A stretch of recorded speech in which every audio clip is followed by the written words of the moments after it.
இந்த வீடியோல என்ன பார்க்க போறோம் அப்படின்னா ஸ்பெஷல் மெஜாரிட்டி சிறப்பு பெரும்பான்மைனா என்ன அதை நம்ம பார்க்க போறோம். இந்த சிறப்பு பெரும்பான்மையை பொறுத்த வரைக்கும் எக்ஸாம் பாயிண்ட் ஆஃப் வியூல நிறைய இருக்கு. அதனால இது வந்து கொஞ்சம் முக்கியமான டாபிக் அப்படின்னு சொல்லலாம் இந்த சிறப்பு பெரும்பான்மை. ஓகேவா பாப்போமா? சரி ஃபர்ஸ்ட் பெரும்பான்மையுடைய வகைகள் அப்படினா என்ன அப்படின்னு பார்த்துடலாம். நம்ம பார்த்தோம் 4 type simple majority, effective majority, absolute, special, எளிய பெரும்பான்மை, அறுதி பெரும்பான்மை, முழு பெரும்பான்மை, சிறப்பு பெரும்பான்மை அப்படின்னு 4 டைப்ஸ் இருக்கு அப்படின்னு பார்த்தோம். யாரும் இந்த 3 டைப் பார்க்காதவங்க பார்க்கணும் அப்படின்னா மேல ஒரு ஐ கார்டு தெரியும், அதை கிளிக் பண்ணிக்கோங்க. இல்ல எனக்கு ஃபுல்லா பிளேலிஸ்டா வேணும் அப்படின்னா இந்த வீடியோ எண்டிங்ல நம்ம ஒரு வீடியோ கொடுப்போம். அதே மாதிரி நம்மளுடைய டிஸ்கிரிப்ஷன்லயும் லிங்க் வச்சிருப்போம், அதையும் வேணா நீங்க பார்த்துக்கோங்க. ஓகேவா? சரி, எளிய பெரும்பான்மை, அறுதி பெரும்பான்மை, முழு பெரும்பான்மை, சிறப்பு பெரும்பான்மை. இன்னைக்கு என்ன பார்க்க போறோம்னா ஸ்பெஷல் மெஜாரிட்டி. சிறப்பு பெரும்பான்மை என்றால் என்ன, அது எங்கெல்லாம் யூஸ் ஆகுது அப்படின்னு நம்ம பார்க்க போறோம். சிறப்பு பெரும்பான்மை ஸ்பெஷல் மெஜாரிட்டி. ஸ்பெஷல் மெஜாரிட்டி பொறுத்த வரைக்கும் கான்ஸ்டிடியூஷன்ல 3 டைப்ஸ் ஆஃப் ஸ்பெஷல் மெஜாரிட்டி இருக்கு. Okay, special majority 1, special majority 2, special majority 3. மெஜாரிட்டியை பொறுத்த வரைக்கும் 4 டைப்ஸ். பட் ஸ்பெஷல் மெஜாரிட்டிக்குள்ள என்ன செய்றாங்க அப்படின்னா கான்ஸ்டிடியூஷனை பொறுத்த வரைக்கும் 3 டைப்ஸா இருக்கு. இதுல ஃபர்ஸ்ட் ஸ்பெஷல் மெஜாரிட்டி என்ன, ஸ்பெஷல் மெஜாரிட்டி 1 என்ன அப்படின்னு பார்த்தலாம். பாருங்க, அவையின் 3இல் 2 பங்கு உறுப்பினர்கள் கலந்து கொண்டு, ஓகே, பிரசன்ட் ஆயிருக்கணும். அவையின் 3இல் 2 பங்கு உறுப்பினர்கள் கலந்து கொண்டு வாக்களித்து அது அந்த அவையின் மொத்த உறுப்பினர்களின் பெரும்பான்மையாக இருக்க வேண்டும். ஓகேவா? அவங்க வாக்களிச்சிருக்கிறது எப்படி இருக்கணுமா, அவையோட மொத்த உறுப்பினர்கள பெரும்பான்மை இருக்கணும். இங்கிலீஷ்ல பாருங்களேன், a majority of the total membership of each house and a 2/3 majority of the member present and voting அப்படின்னு சொல்றாங்க. சின்ன எக்ஸாம்பிள் பார்த்தா உங்களுக்கு புரியும். பாருங்க, மொத்த உறுப்பினர் லோக்சபா பொறுத்த வரைக்கும் மொத்த உறுப்பினர் எண்ணிக்கை அப்படின்னு பார்க்கும்போது 543. சரியா? 543 மொத்த உறுப்பினருடைய எண்ணிக்கை. ஃபர்ஸ்ட் அவங்க என்ன சொல்லிருக்காங்க, பாயிண்ட் சொல்லிருக்காங்க பாருங்களேன், 2 பங்கு உறுப்பினர்கள் கலந்து கொண்டு அப்படின்னு சொல்லிருக்காங்க. அப்ப குறைந்தபட்சம் என்ன செய்யணும் அப்படின்னா 3இல் 2 பங்கு உறுப்பினர்கள் கலந்துக்கணும் அப்படின்னு சொல்லிருக்காங்க. அப்ப 543ல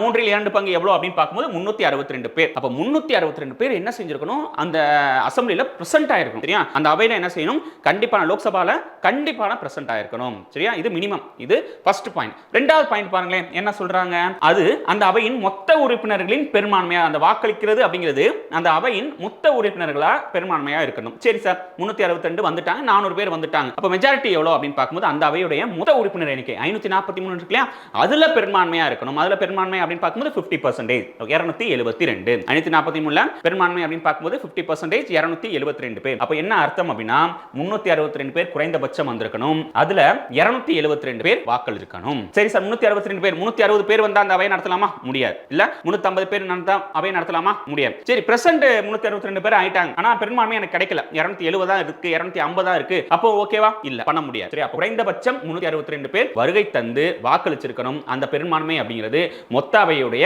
பெரும்பான்மையா இருக்கணும், அது 272. புரியுதா? இது கொஞ்சம் கஷ்டமான மெஜாரிட்டி. இந்த ஸ்பெஷல் மெஜாரிட்டி அப்படிங்கிறது நம்ம கான்ஸ்டிடியூஷன்ல ரொம்ப கஷ்டமான மெஜாரிட்டி. அதனால தான் நம்ம கான்ஸ்டிடியூஷன் என்ன சொல்றாங்க அப்படின்னா சிம்பிள் மெஜாரிட்டி கொண்டும் திருத்தலாம். ஓகேவா? அதே மாதிரி ஸ்பெஷல் மெஜாரிட்டி கொண்டும் திருத்தலாம். ஓகேவா? சில மேட்டர்ஸ்ல. அப்போ நம்ம கான்ஸ்டிடியூஷன் என்ன சொல்றாங்க அப்படின்னா நெகிழும் மற்றும் நெகிழா தன்மை கொண்டது அப்படின்னு சொல்றாங்க. சரியா? இதனால தான் நம்ம கான்ஸ்டிடியூஷன் நெகிழும் மற்றும் நெகிழா தன்மை கொண்டது அப்படின்னு சொல்றாங்க.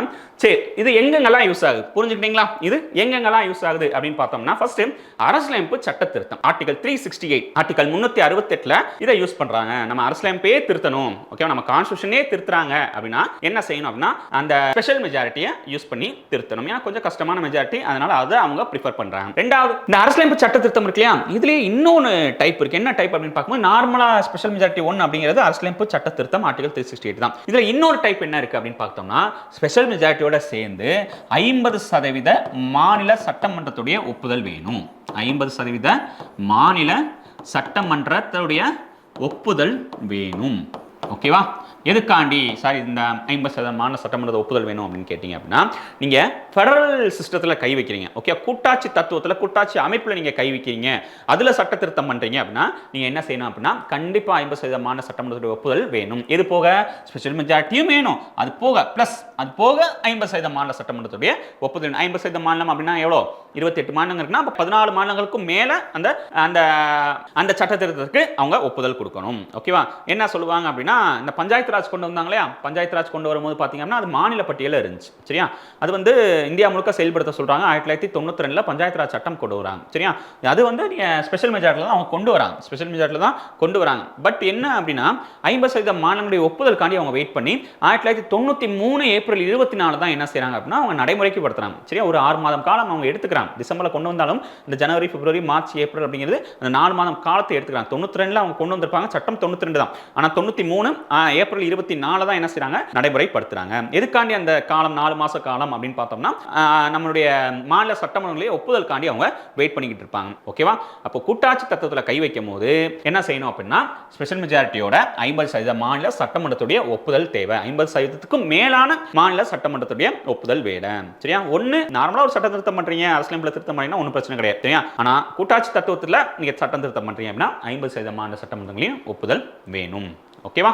சரி பாருங்க, உச்ச நீதிமன்றம் மற்றும் உயர் நீதிமன்றங்களின் நீதிபதிகளை நீக்குறாங்க. சரியா? Removal of the judges of the supreme court and high courts உடைய ஜட்ஜோட அந்த ரிமூவல் ரெசல்யூஷன் எந்த மெஜாரிட்டில பாஸ் பண்ணனும் அப்படினா ஸ்பெஷல் மெஜாரிட்டில பாஸ் பண்ணனும். இத சொல்ற ஆர்டிகல் 124 அப்படிங்கிறது சுப்ரீம் கோர்ட் ஜட்ஜஸ்க்கு, ஆர்டிகல் 217 அப்படிங்கிறது ஹை கோர்ட் ஜட்ஜஸ்க்கு. ஓகேவா? சரி, வேற எங்கெல்லாம் யூஸ் பண்றாங்க அப்படினு பாருங்க. இந்திய தலைமை கணக்கு தணிக்கை அதிகாரி, அதாவது என்ன சொல்லுவோம் அப்படினா comptroller and auditor general of India. ஓகேவா? Comptroller and auditor general of India அவருடைய ரிமூவலுக்காண்டி, சரியா, அவருடைய நீக்குதலுக்கான அந்த தீர்மானம் அப்படிங்கிறது எந்த மெஜாரிட்டில பாஸ் பண்ணனும் அப்படினா ஸ்பெஷல் மெஜாரிட்டில பாஸ் பண்ணனும். அவரை பத்தி சொல்ற ஆர்டிகல் 148. நெக்ஸ்ட் பாருங்க, தலைமை தேர்தல் ஆணையர் பதவி நீக்கம், removal of the chief election commissioner, article 324 இத பத்தி சொல்லுது. அவரையும் பதவி நீக்கம் பண்ணனும் அப்படினா எப்படி ஸ்பெஷல் மெஜாரிட்டி அடிப்படையில் பதவி நீக்கம் பண்ணனும். சரியா? நெக்ஸ்ட் மாநில தேர்தல் ஆணையர் பதவி நீக்கம், removal of the state election commissioner, article 243K. சரியா? இந்த பஞ்சாயத்து ராஜ் தேர்தல் நடத்துறாங்களே, உள்ளாட்சி தேர்தல் நடத்துறாங்களே, அந்த மாநில தேர்தல் ஆணையர். ஓகேவா? தமிழ்நாடுக்குன்னு ஒரு தேர்தல் ஆணையர் இருப்பார், மாநில தேர்தல் ஆணையர் இருப்பார் இல்லையா? அந்த தேர்தல் ஆணையரை பதவி நீக்கம் பண்ணனும் அப்படினா நீங்க என்ன செய்யணும்? பார்லிமென்ட்ல ஸ்பெஷல் மெஜாரிட்டில ரெசல்யூஷன் பாஸ் பண்ணனும். இது சொல்ற ஆர்டிகல் 243K. பட் இத நியமிக்கிறது யாருன்னு பாத்தீங்கன்னா ஆளுநர். சரியா? இத நியமிக்கிறது யார் அப்படினு பாக்கும்போது மாநில ஆளுநர் தான் நியமிக்கிறாரு. பட் பதவி நீக்கம் அப்படினு வரும்போது எங்க போயிடுது அப்படினா பார்லிமென்ட் ஸ்பெஷல் மெஜாரிட்டிக்கு போயிடுது. ஓகேவா? நெக்ஸ்ட், தேசிய அவசர நிலை பிரகடனத்திற்கு நாடாளுமன்றம் ஒப்புதல் கொடுக்கும்போது, சரியா, parliamentary approval of proclamation of national emergency, article 352 நீங்க கொண்டு வரீங்க, நேஷனல் எமர்ஜென்சியை இந்தியால கொண்டு வரீங்க அப்படினா நீங்க என்ன செய்யணும் அப்படினா கண்டிப்பா ஸ்பெஷல் மெஜாரிட்டில பார்லிமென்ட்ல பாஸ் பண்ணி தான் கொண்டு வர முடியும். அப்ரூவல் கொடுக்குறாங்க, அந்த தேசிய அவசர நிலைக்கு பார்லிமென்ட் அப்ரூவல் கொடுப்பாங்க. சரியா? பிரசிடென்ட்டே பண்ண முடியாது. பார்லிமென்ட் அப்ரூவல் கொடுத்தா தான் என்ன செய்வார்? பிரசிடென்ட்டே நேஷனல் எமர்ஜென்சி அறிவிப்பார். அப்படி அப்ரூவல் கொடுக்கிறது எந்த மெஜாரிட்டில இருக்கணும் அப்படினா ஸ்பெஷல் மெஜாரிட்டில இருக்கணும். சரியா? ஸ்பெஷல் மெஜாரிட்டில அந்த டைப் 1 பொறுத்த வரைக்கும் மேக்ஸிமம் என்ன இருக்கும் அப்படினா அந்த நீக்கங்கள் கேட்பாங்க. சரி, எந்த முறைப்படி சுப்ரீம் கோர்ட் வந்து ஜட்ஜஸை நீக்குறாங்க, ஓகே, எந்த மெஜாரிட்டி அடிப்படையில் சுப்ரீம் கோர்ட் ஜட்ஜஸை நீக்குறாங்க, ஹை கோர்ட் ஜட்ஜஸை நீக்குறாங்க, ஓகேவா, சீஃப் எலெக்ஷன் கமிஷனர் நீக்குறாங்க அப்படின்னு அவங்க கேட்பாங்க. குறிப்பா ஆர்டிகல் 368 அரசியலமைப்பு திருத்தத்தை எப்படி பண்றாங்க அப்படினா ஸ்பெஷல் மெஜாரிட்டில பண்ணுவாங்க. இது ரொம்ப ரொம்ப முக்கியமானது. ஓகேவா? ஸ்பெஷல் மெஜாரிட்டி அப்படிங்கிறது அடிக்கடி क्वेश्चंस ஏரியா தான், அதனால கொஞ்சம் நல்லா படிச்சுக்கோங்க. ஓகேவா? நெக்ஸ்ட் என்ன பார்க்கணும் அப்படினா டைப் 2 ஸ்பெஷல் மெஜாரிட்டி டைப் 2. ஓகேவா? சரி, டைப் 2 என்ன அப்படினு பார்த்தலாம். பாருங்க, ஜனாதிபதியின் மீதான, ஓகேவா, பிரசிடென்ட் அப்படி சொல்லிருக்காங்க, ஜனாதிபதியின் மீதான பதவி நீக்க தீர்மானத்திற்கு ஒவ்வொரு அவையின் மொத்த உறுப்பினர்களில் 3/2 பங்கு பெரும்பான்மை தேவை. Article 61 impeachment of president. ஓகேவா?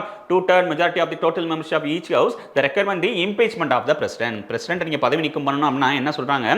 ஒவ்வொரு அவையிலும் 2/3 மெஜாரிட்டி வேணும் அப்படி சொல்றாங்க. இதுல நீங்க பார்த்தீங்கன்னா இவ்வளவு வந்திருக்கணும், இத்தனை பேர் வந்திருக்கணும், 3ல ஒரு 2 பேர் வந்திருக்கணும் அப்படிலாம் சொல்லல. என்ன சொல்றாங்க? மொத்தமாவே மொத்த உறுப்பினர்கள் 2/3 அவங்க மெஜாரிட்டி காட்டணும், அவ்வளவுதான். சரியா? மொத்த உறுப்பினர்கள் 2/3 என்ன அப்படின்னு பார்த்தோம் அப்படின்னா லோக்சபாவை எடுத்துக்கிறோமே 543. ஓகேவா? 540 × 2/3 இதுதான், அவ்வளவுதான். இந்த 2/3 மெஜாரிட்டியை நீங்க பெரும்பான்மையா காமிக்கணும். சரியா? இதுக்கு முன்னாடி பார்த்தது 2/3 வந்திருக்கணும். ஓகேவா? ஆனா டோட்டல் மெம்பர்ஷிப்ல பெரும்பான்மை காமிச்சா போதும். இது அப்படி சொல்லல. சரியா? நீங்க எத்தனை பேர்னாலும் வந்துக்கோங்க, வரத பத்தி அவங்க பேசவே இல்லை. ஆனா மெஜாரிட்டி அப்படிங்கிறது எவ்வளவு இருக்கணும்னா 543 2/3 அப்படின்னு சொல்லியிருக்காங்க. அப்ப 543 2/3 எவ்வளவு அப்படின்னு பார்த்தோம்னா 362. சரியா? 362 பேர் என்ன செஞ்சிருக்கணும்? பிரசிடென்ட்டுடைய பதவி நீக்கம் தீர்மானத்துக்கு வாக்களிச்சிருக்கணும். சரியா? ஆதரவு கொடுக்கணும். பிரசிடென்ட்டுடைய பதவி நீக்க தீர்மானத்துக்கு ஆதரவு கொடுக்கணும். எத்தனை பேர் அப்படின்னா 362 பேர். இதுல லோக்சபால, இதே மாதிரி ராஜ்யசபால, இதே ராஜ்யசபால 2/3 மெஜாரிட்டில அவங்க பாஸ் பண்ணணும். இதுல பொறுத்த வரைக்கும், இந்த மெஜாரிட்டி பொறுத்த வரைக்கும் நீங்க இவ்வளவுதான் வரணும், இத்தனை பேர் தான் வந்திருக்கணும், 2/3 தான் வரணும், 1/3 தான் வந்திருக்கணும் அப்படிலாம் அவங்க சொல்லல. ஆப்சென்டீஸ், பிரசன்ட் இதெல்லாம் எதுவுமே சொல்லல. சரியா? மொத்த அவையோட உறுப்பினர்கள் 2/3 என்ன செய்யணும்? வாக்களிக்கணும், பெரும்பான்மை, அவ்வளவுதான். சிம்பிளான கான்செப்ட். அப்ப என்ன அர்த்தம் அப்படின்னா 543 பேர்ல 362 பேர் வாக்களிச்சிருக்கணும். யாரு? பிரசிடென்ட் தீர்மானத்திற்கு approve கொடுக்கிறதுக்காண்டி.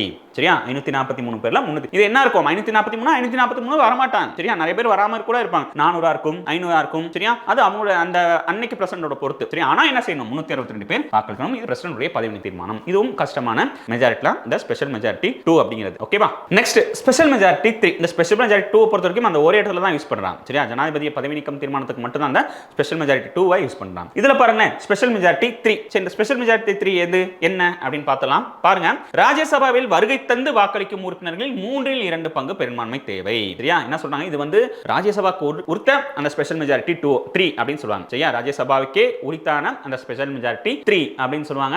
a 2/3 majority of the member present and voting in is required. ஓகேவா, பாருங்க ராஜ்யசபா இன் ராஜ்யசபா பிராக்கெட்ல இன் ராஜ்யசபா. இப்ப ஸ்பெஷல் மெஜாரிட்டி 3 எதுக்கு யூஸ் பண்றாங்கன்னா ராஜ்யசபால மட்டும் யூஸ் பண்றாங்க. அதுவும் ராஜ்யசபாவில் வருகை தந்து வாக்களிக்கும் உறுப்பினர்களில் 3/2 பங்கு பெரும்பான்மை தேவை. இப்ப ராஜ்யசபா மொத்த உறுப்பினர்கள் எவ்வளவு அப்படின்னு பார்க்கும்போது 245. ஓகேவா, இப்ப 245ல அவங்க என்ன சொல்லிட்டாங்க அப்படின்னா ராஜ்யசபால வருகை தந்து வாக்களிக்கும் உறுப்பினர்கள் அப்படின்னு சொல்லிட்டாங்க. அப்ப என்ன இருக்கலாம், 5 வேக்கண்டா இருக்கலாம். ஓகேவா, மீதி வந்து ஒரு 30 வந்து ஆப்சென்டிஸா இருக்கலாம். அப்ப கழிச்சோம் அப்படின்னா 210 ஆகும். இந்த 210ல 2/3 மெஜாரிட்டி, 210ல 2/3 மெஜாரிட்டி. அப்ப எவ்வளவு அப்படின்னு பார்த்தோம்னா இது இப்போ அடிச்சோம் அப்படின்னா 70 வருமா. அப்ப 70 × 2 140 பேர். ஓகே, 140 பேர் என்ன செய்யணும் அப்படின்னா அந்த ரெசல்யூஷனுக்கு அவங்க பாஸ் கொடுக்கணும், அப்ரூவல் கொடுக்கணும். ரெசல்யூஷனுக்கு அப்ரூவல் கொடுத்தா அந்த ரெசல்யூஷன் பாஸ் ஆகும். சரியா, இது ராஜ்யசபாக்கே உரித்த அந்த ஸ்பெஷல் மெஜாரிட்டி 3. ஓகேவா, சரி, இது எந்தெந்த இடத்துல தான் யூஸ் ஆகுது அப்படின்னு பார்த்தலாம். பாருங்க, புதிய அகில இந்திய பணிகளை உருவாக்குவதற்கான பரிந்துரை recommendation of the creation of new all India service article 312. இது ராஜ்யசபாவுக்கே உரித்தான ஒரு உரிமை. என்ன உரிமை அப்படின்னு பார்க்கும்போது இந்த நியூ ஆல் இந்தியா சர்வீஸ் அப்படின்னு சொல்லுவோம் இல்லையா, இந்த ஐஏஎஸ் ஐபிஎஸ் ஐஎஃப்எஸ் அவங்கலாம் இருக்காங்க இல்லையா, அது மாதிரி புதுசா ஒரு சர்வீஸை கொண்டு வராங்க.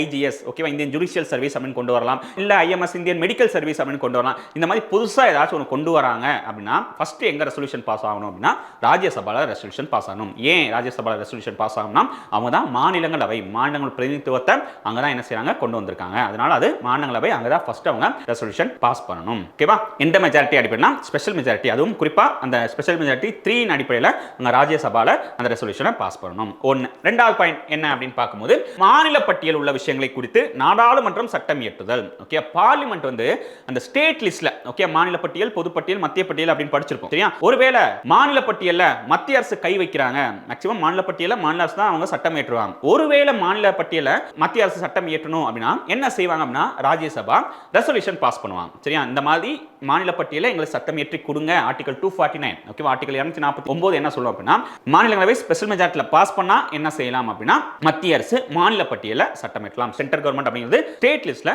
சட்டம் இயற்றலாம். இது சொல்ற ஆர்டிகல் 249. அப்போ என்ன மெஜாரிட்டில அவங்க பாஸ் பண்ணி கொடுக்கணும் அப்படின்னா ஸ்பெஷல் மெஜாரிட்டி 3ல அவங்க பாஸ் பண்ணி கொடுக்கணும். ஸ்பெஷல் மெஜாரிட்டி உங்களுக்கு நல்லா புரிஞ்சிருக்கும் அப்படின்னு நினைக்கிறேன். ஏதாச்சும் டவுட் அப்படின்னா எனக்கு கீழே கமெண்ட் பண்ணுங்க. நம்ம இன்ஸ்டிடியூஷன்ல ஆன்லைன் ஆஃப்லைன் கிளாஸஸ் அவைலபிளாக இருக்குது. இப்போ குரூப் 4 கூடிய பேட்சை நம்ம ஸ்டார்ட் பண்ண போகிறோம். உங்களுக்கு யாருக்கும் அந்த பேட்ச் வேணும் அப்படின்னா இந்த நம்பருக்கு கால் பண்ணுங்கள் 9566659114. ஓகேவா, இப்போ குரூப் 4க்கான ஸ்பெஷல் பேட்ச் போய்கிட்டு இருக்கு. யாருக்கும் வேணும்னா இந்த நம்பருக்கு கால் பண்ணுங்கள். ஏதாச்சும் டவுட் அப்படின்னா எனக்கு கீழே கமெண்ட் பண்ணுங்கள். நம்மளுடைய சேனலை சப்ஸ்கிரைப் பண்ணுங்கள், எல்லாருக்கும் ஷேரும் பண்ணுங்கள். ஓகேவா, கண்டிப்பாக ஏதாச்சும் டவுட் அப்படின்னா எனக்கு கீழே கமெண்ட் பண்ணுங்கள். இதுக்கு முன்னாடி உள்ள அந்த 3 மெஜாரிட்டி, ஓகேவா, சிம்பிள், எஃபெக்டிவ், அப்சல்யூட் மெஜாரிட்டி பார்க்கல அப்படின்னா நம்ம ஒரு பிளேலிஸ்ட் கிரியேட் பண்ணி கீழே லிங்க்கும் வச்சுருக்கோம். இந்த வீடியோட எண்டில் 2 சைடுமே உங்களுக்கு வீடியோவும் டிஸ்பிளே ஆகும். வேணும் அப்படின்னா கிளிக் பண்ணியும் பார்த்துக்கோங்க. ஓகேவா, ஓகே, வணக்கம். இதே மாதிரி இன்னொரு வீடியோவில் உங்களை பார்க்குறேன்.